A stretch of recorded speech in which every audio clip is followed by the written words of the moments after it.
If your child only has words like mad, sad, and happy, big feelings can come out as yelling, shutting down, or melting down.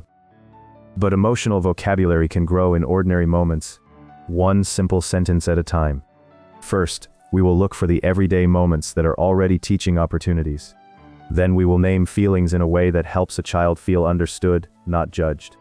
Next, we will stretch beyond the basic 3 words into more useful emotional language.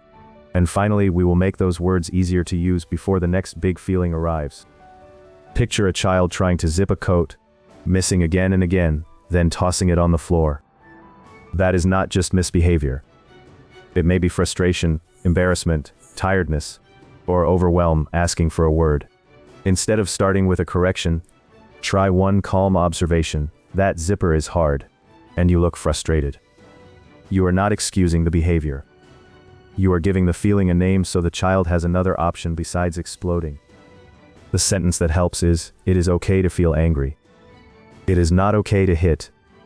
That gives a child 2 truths at once. The feeling is allowed, and the boundary still matters. When emotions are high, what are you feeling? Can feel like a test. A better first step is offering a guess. I wonder if you are disappointed because playtime ended. If you are wrong, the child can correct you. That correction is learning too. If this is useful, save it for the next hard transition or bedtime moment. The goal is not perfect parenting.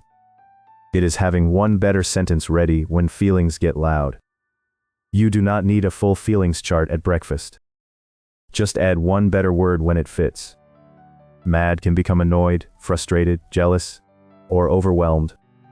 Sad can become lonely, disappointed, hurt, or missing someone.